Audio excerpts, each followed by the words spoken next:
Саламатсыздарбы? Бүгін бізде қонақта Топчубек Тургуналиев, профессор, манастануучу. Жана мына біз 2-3 берүү жазадык. 2016 жылы сиздин чыккан китебиңиз боюнча Кыргыз көчмөн цивилизациясы деп манас боюнча. Аны ошол китепте дүйнөдөгү ар башка тарыхта болгон цивилизациялар жөнүндө дагы сизди көп материал бар экен. Кантип өтөт? Варвардык жактан жапайы десек болобу? Кичине башкараак кой, варвардык деген. Анан цивилизация ушу ар башка коомдор кандай кылып өтөт? Варвардык дегендин бирден мааниси ошол жапайычылыкта эле жакын. Бул философия илиминде карама-каршылыктар бар. Ансыз алдыга жылуу жок деген да жери бар. Цивилизациянын түздөн түз карама-каршылыгы ошол варварчылык. Могу Австриянын улуу ойчулу психоневролог Фрейдтин айткан жери бар да. Адамда айбанчылык менен адамдык сапат экөө айкеш келатат дейт.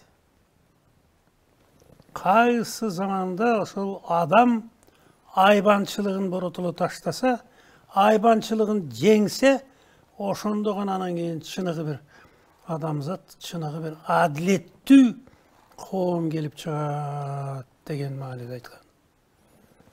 Ал эми байыркы Алмустактан берки ушул күнгө чейин жанагы Спиркин деген бир чоң философ бар эле. Ошол кандай эсептеген билбедим, ошол байыркы замандан ушул күнгө чейин дейт. Ар кандай согуштарда 3 миллиардка жакын адам өлдү дейт. Миллиард. 3 миллиард. Ал Спиркин деген ал оңой философ болгон эмес ал өзү. Советтер Союзунун учурунда Союздун философиялык көз караштын абдан катуусундагы. Мен аспирантурада уктум эле. Укмуш ойчул неме. Орто кылымдын акыркы 500-600 жылында тактап айтканда ошол 16-кылымдан баштап Европанын бир нече мамлекеттери өтө тез ылдамдыкта илим, техниканын жаңы ачылган улуу жактарын пайдаланып, анан өтө тез өсө баштады. Анын ичинде ушул Германия, Франция, Голландия, Англия, белки Испания деле. Бирок дагы ошол булар канчалык бийик өскөнү менен алардын бир варвардык эң жаман өнөкөтү башталды да. Булар ушул материалдык байлыкты биринчи орунга коюп, көзүнөн оту чачырап, алтын көрсөлө, күмүш көрсөлө, андан ашык керемет нерсе жоктой. Испандыктар мисалы Американын далай элдерин жок кылды, кээ бирлерин 98% чейин жок кылган экен. Ал түгүл ушул Американын көп элдерине кыргынды испандыктар алып барган оорулар кыргын салыптыр. Ал эми ошо чакан Португалия деле, Англия, Франция деле чыгылып ошол колониалдык доор деп аталат. Жүздөгөн миллион адамдар кырылды. Жүздөгөн миллион адамдарды кулчулдукка айландырып, анан Европага өзгөчө Америкага сатышты. Кээде кулчулдукка кеткендердин санына караганда жергиликтүү калган адамдардын саны аз болуп калган өлкөлөр болгон.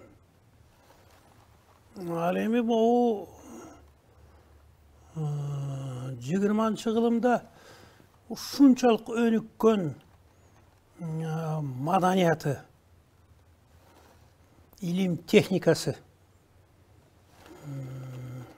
эң алдыңкы өлкөлөрдүн бири. Германия болсо бул жерде идеология таптакыр башка болуп, ал эми 30-жылдардын башынан баштап фашизмге айланып кетти. Ошол өткөн кылымдагы дүйнөлүк эки кыргын, геноцид согуштарды Германия баштады.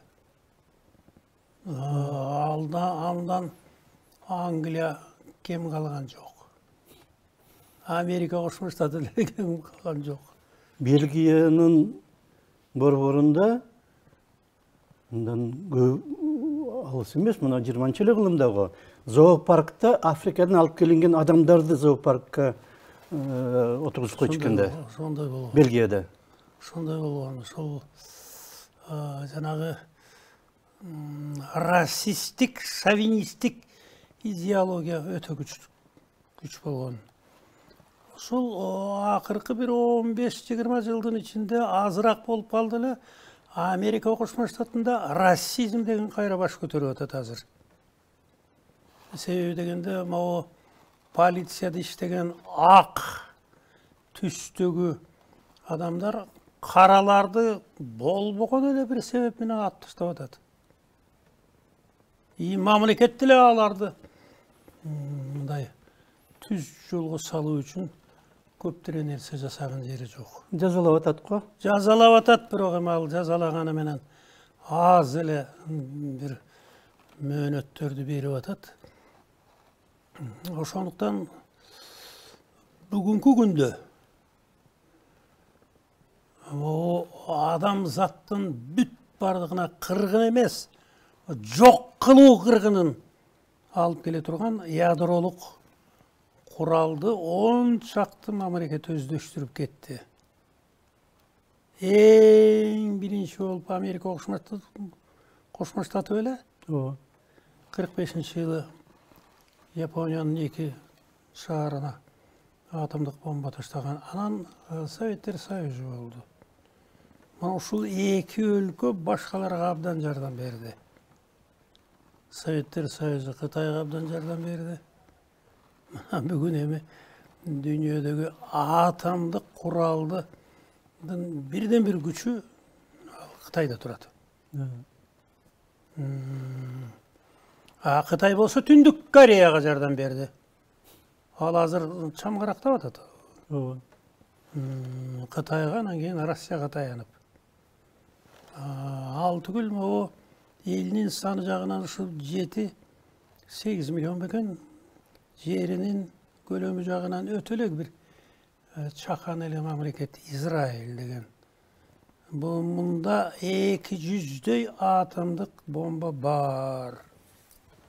Түштүк Африка Республикасы менен кошо чыгарган деген маалыматты ошол Түштүк Африка Республикасы дагы берки Израиль дагы жокко чыгарган жери жок. Бүгүнкү күндө ушул бир 80%дын жанына барып калды окшойт. Иран уранды байытуу жагынан ошол бир 90%га жетип калды деп Израилдин чалгынчылары айтып атат. Анан алар айтып атат, Америка аларды тизгиндеп атат. Батыш. Биз Израилдин, Ирандын ошол ядролук борборлорунун бүт бардыгын ядролук курал менен талкалап жок кылабыз дешип атат. Анда эле ал сөзсүз ядролук согуш башталышы мүмкүн. Мурда талкалаган. Мындан бир 30-40 жыл мурда Франция куруп берген Иранга Осирак деген бир өзөктүк реакторду. Жөн эле самолеттерин жибере эле талкалап салган ким? Израиль. Эми Израиль ал Египетти деле талкалады мына 67-жылы. Израиль азыр өзүнө деле жаман кылып атат. Могу Израилдин айланын тегерегинде жок дегенде бир 6 миллионго жакын палестиндер бар. Палестиндерди экиге бөлүп таштады. Алардын жана бир укугу жокко эсе автономия дегендей эмеси бар. А бирок Израиль кандай кааласа ошондой тепсеп атат.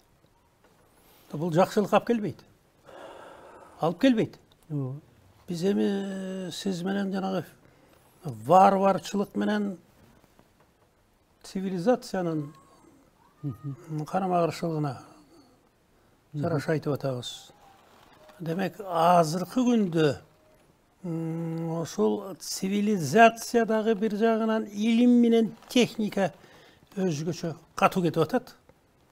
Мынакей миллиардтаган чакырым алыстагы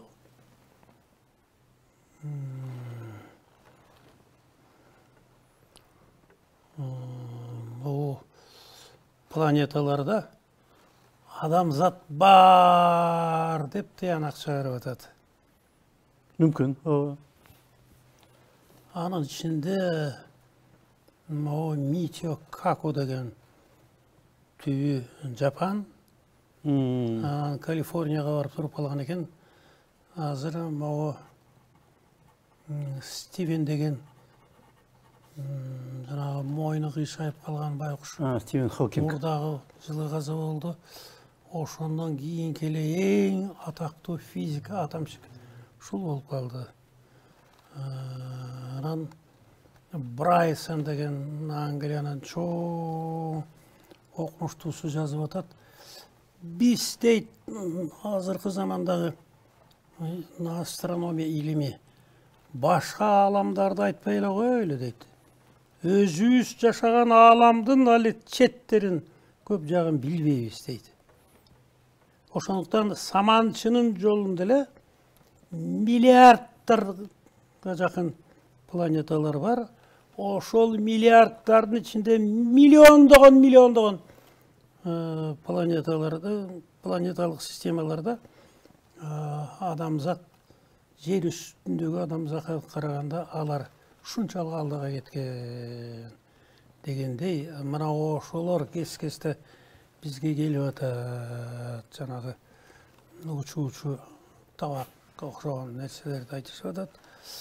Ал кээ бир жерде америкалыктар атып түшүрүп, аны дагы эч кимге айтпай, мамлекеттик жашыруусу кылып, бир сөз менен айтканда, бул адамзат ушул варварчылыктын эң бир жаман адамзатка кыргын салып аткан ушул согуш түрүн жок кыла алабы азырынча күмөн. Себеби сиз менен азыр сүйлөшүп атканда дагы ошол ачкачылыкка, кедейчиликке, эң артта калган өлкөлөргө жардам берүүнүн ордуна алдыңкы өлкөлөрдүн көпчүлүгү триллиондогон долларларды согуш куралдарына салып атат. Аргасыздан. Мунун бирден бир жаман жагы атандаштык экен да. Атандаштыктын ар жагында коркуу сезими бар. Эгерде мен артта калсам, анда тигилер бизди кырып кетет, талкалап кетет дегендей ушул эметип атат. Эми азыр караңыз, могу Пакистан менен Индия экөөндө тең, кедейлер абдан көп. Өтө көп. Бирок дагы экөөндө тең атомдук курал бар. Ошол Түндүк Кореяда дагы элинин далай бөлүгүндө ошол мындай жакшы тамак жетпейт. Эптеп-септеп эле жашап аткан көпчүлүк, элинин көпчүлүгү. Бирок дагы ядролық құралға жаңағы Ким Чен Ын деген басшысы күн түнімен салып өтеді. Ақырқылы ұшыл 1,5 жылдың ішінде баллистикалық ракеталарды шығарды. Мынау емелерді қарасақ, илгерки мына қырғыз коому, цивилизация кантип байланган деп ойлойсуз? Ошондой жапайычылыктан өтүп атканда кандай бир эмелер шарттар болуш керек? Эми дүйнөлүк илимде адамзаттын басып өткөн жолун бир топ бөлүккө бөлөт. Ошол алтын доор деген бар. Кыргыз дагы алтын доорду басып өткөн. Алтын доор менин түшүнүгүмдө ал өзү мал чарбачылык менен дыйканчылыкты ушунчалык өстүрүп, али коомдун ичинде адилетсиздик ушунчалык кыр-чокуга жете элек. Мындай көпчүлүк учурда адилеттүү адамдар башкарган. Хандар болсо дагы. Мисалы, Манаска чейин 32 хан бабалар өткөн экен. Ал көп эле учурда биз жазып жүрөбүз, ушул Ханзу империясын биринчи Манас алган деп. Бул туура эмес. Манастын 32 бабаларынан далайы Пекинде алган экен. Бирок анда Пекин эме эмес болчу да, Бейжин борбор эмес болчу да, борбор шаар эмес болчу да. Эми ошол борбор эмес болсо дагы борбордо эсептелгендерин алса керек да. Азыркы түп Бейжин, чет Бейжин деп айтылат эмеспи? Ошолорду алса керек. Анан кийин ошол алтын доордо али жамандык менен жакшылыктын ортосунда бир мындай тараза болгон. Элдин көпчүлүгү менен жакшы жашаган. Кыргыздарды алайлы, ушул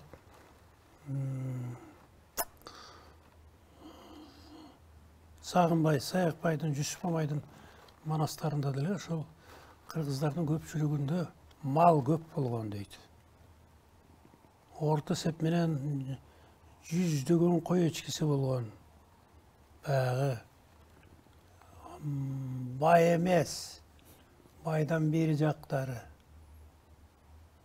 Ал эми бай деген мына мен өзүмдүн эле абамды айтайын.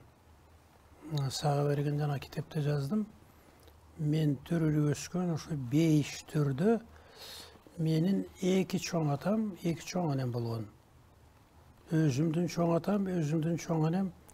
Атам 3 жашында, 6 жашында каза болуп, анан атамды атасынын бир тууган иниси уул кылып тарбиялап чыккан экен.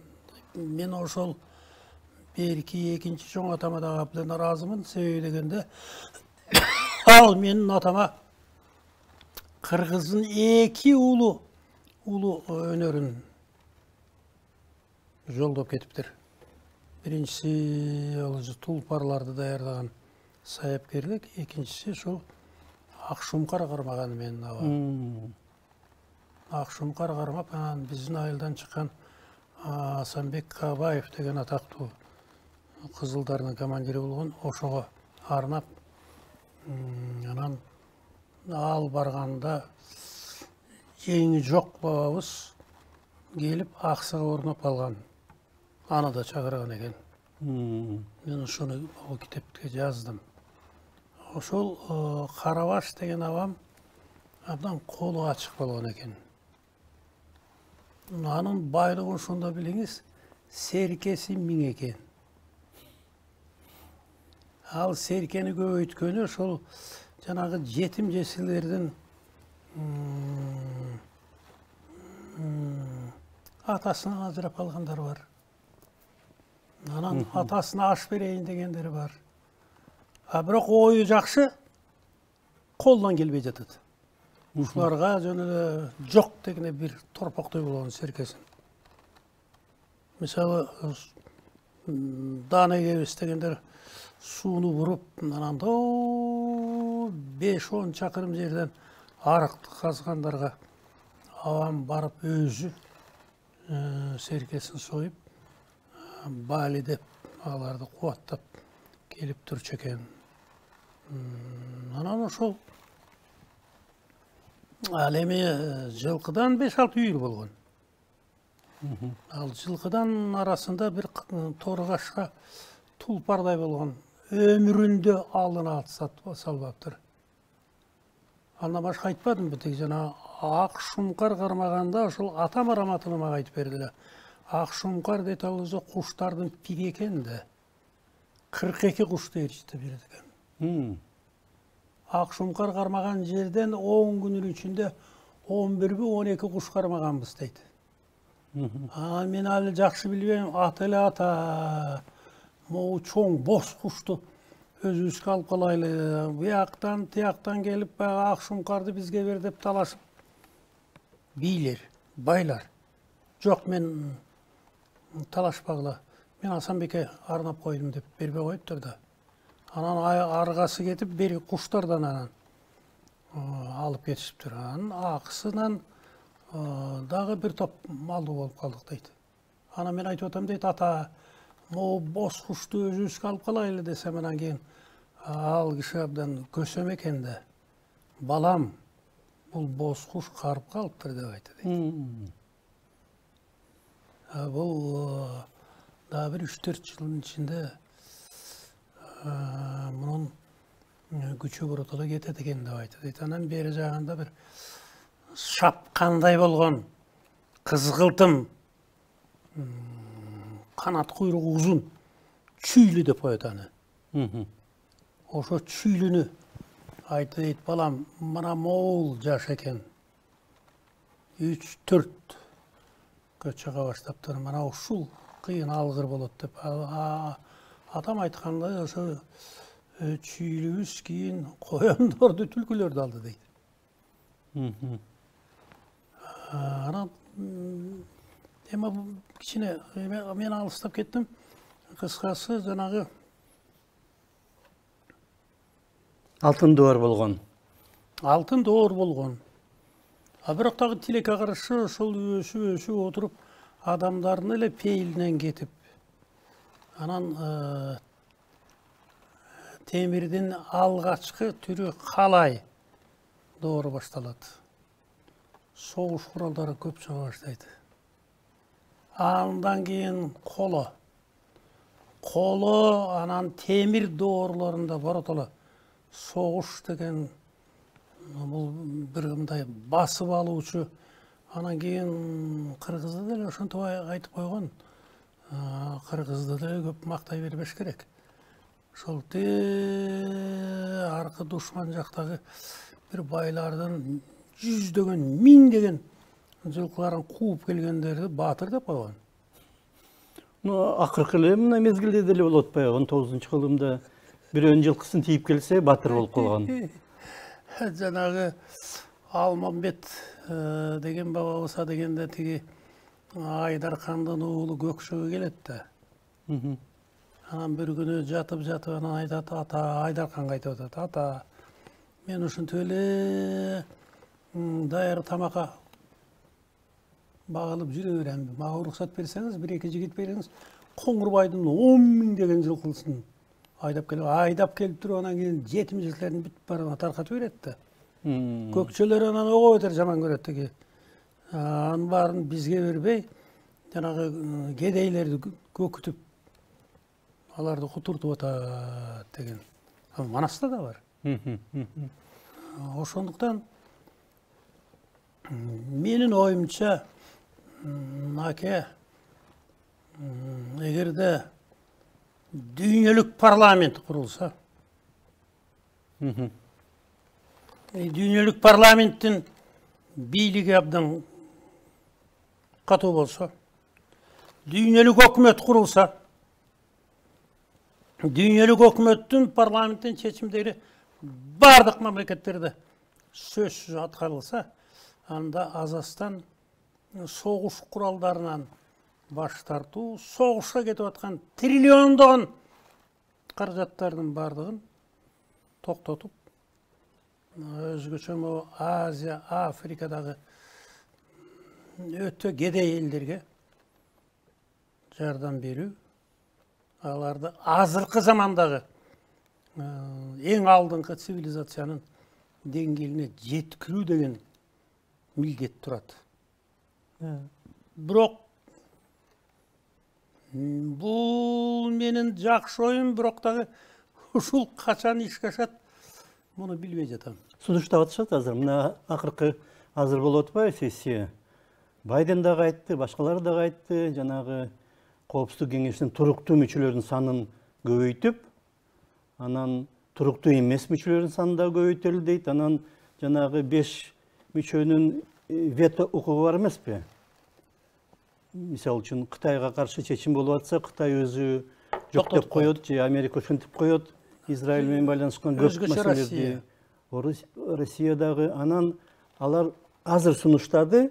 Эгерде ошондой 5 мамлекеттин бири вето салып койсо, жалпы ассамблеянын 3/2 добушу менен ал ветону жок кылат, аттап өтсө болот деп. Ушундай сунуш кылып атышат. Бул абдан туура. Бул абдан туура. Азыр эле жанагы Путиндин 6-чы дөңгөлөгү бар. 5-чи эмес 6-чыбы? 6-чы дөңгөлөгү. Тышкы иштер министричи. Ошол мурда күнү тиги баш ассамблеяда айтып атпайбы, анда дейт, бул Бириккен Улуттар уюму тең жарылып кетет. Россияны Коопсуздук кеңешинен чыгара албайсыңар, мүмкүн эмес деп атпайбы. Ошондой түзүлүп калган. Аны чын эле колдой тургандар бар. Кытай колдойт. Анан жана БРИКС деген эл аралык абдан чоң бирикме түзүлбөдүбү? Ага эң саны жагынан өтө көп өлкөлөр. Ага Индия, Кытай, Түштүк Африка, Бразилия кирди.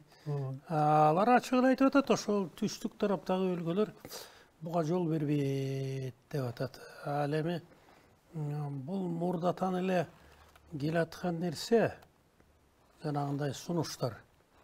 Бирок бул сунуштар качан ишке ашат? Бул аны эртең же бүрсү күнү деп болбойт. Эч ким айта албайт. Биздин убактыбыз аз калыптыр, 5 мүнөттөй калыптыр. Жанагы алтын доордо кандай болгон кыргыздардын жанагы көчмөн цивилизациясы кантип өткөн? Жанагы жапайчылыктан цивилизацияга сиздин оюңузча кандай болуп? Менин оюмча ошо жапайчылык деген дагы түшүнүктү тактоо керек. Себеби дегенде, эгерде адам байыркы адам отту пайдаланууга өткөндө, этти бышырып жегенде өткөндө, ал делаң эле эттеги эмес, ал эт болсо белок, ал адамдын мээсин ушунчалык өстүрөт экен дагы. Ал мээнин иштеши ого өтөр күчөп, эми ошол алтын доорду дагы бузган себептер болгон. Цивилизациялык дүйнөлүк илимде эмне үчүн эң бир жомоктогудай ушунчалык укмуш өскөн Атлантида же Лемурия деген өтө анда Атлантидадан мурунку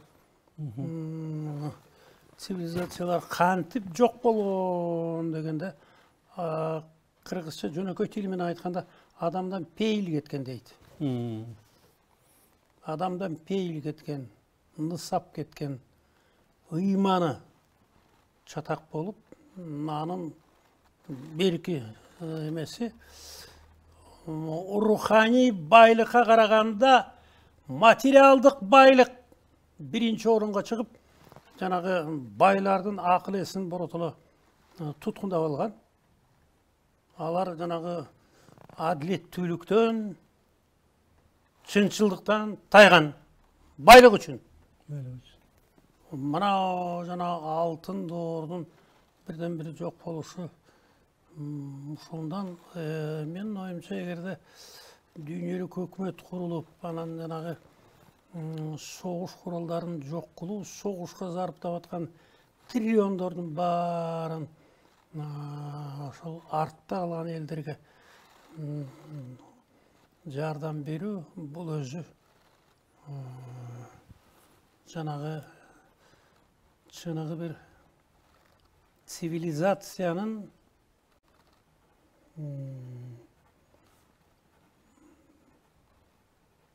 жана эмне дедим, Наке? Эмнени? Совершенство дегенди менин авам отуруп берди. Жетесине жеткен. Жетесине жеткен деп которуп берди. Ал мен дейт тиякты буякты арап сөздүктөрүн башкаларын баарын карадым дейт.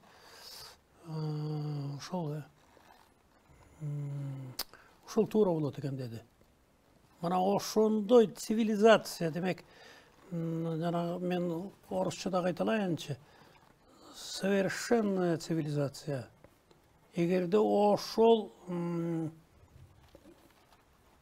жетесине жеткен цивилизация куруу жолуна түшкөндө, анда жанагы варварчылык азая баштайт.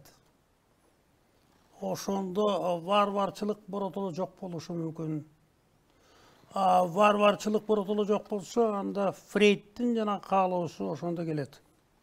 Адамда бүгүн дейт Фрейд, айбандык жагы дагы күчтүү, акыл эси дагы күчтүү. Бирок көп учурда айбандык жагы жеңип кетип атат деп атпайбы? Чын эле жеңип кетип атат. Алтын доор, кээ бир мамлекеттер алтын доор өтүп кеткен, кээ бириники алды да, бирок ошондой жетесине жеткен мамлекет деңгээлге жетип, бирок кайра да кайтып кетиш мүмкүн болгон коркунуч болуп атат. Эми, Наке, менин бул маселеде түп коюм башкачараак. Жер үстүндө болобу, ааламдын кайсы чекетинде болбосун, түбөлүк эчтеке жок. Ошол жанагы жетесине жеткен цивилизация курганда дагы Атлантида же Лемурия кантип кыйраган, ошондой эле себептер кайрадан чыгышы мүмкүн дагы. Жер үстүндөгү цивилизация эң бийик деңгээлге жеткенде дагы аны жок кыла турган ичинен себептери чыгат. Мына Советтер Союзу кантип кыйрады дегенде эле кээ бирлер Горбачев ушул чыга калып эле ошол жок кылды. Ал туура эмес. Горбачевко чейин эле Советтер Союзу ындыны өчүп бараткан. Экономикада жанагы мамлекеттик менчик деген боротулуу убактылуу гана өйдө өстүргөн, токтоп калган. Экинчиси жана идеологиясы. Адамга каршы куугунтук, кан төгүү. Мына ушул себептер Советтер Союзун жок кылды да.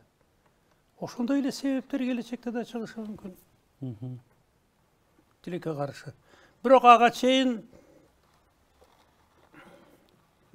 жанагындай алтын доор кайра келиши мүмкүн дегендей дагы айтса болот. Убактылуу болсо да келиши мүмкүн, түбөлүк болбосо дагы. Убактыбыз анда аяктады. Рахмат сизге. Бизде конокто белгилүү саясий ишмер, коомдук ишмер Топчубек Тургуналиев болду. Рахмат сизге. Саламатыңыздар. Наке, сага чоң рахмат.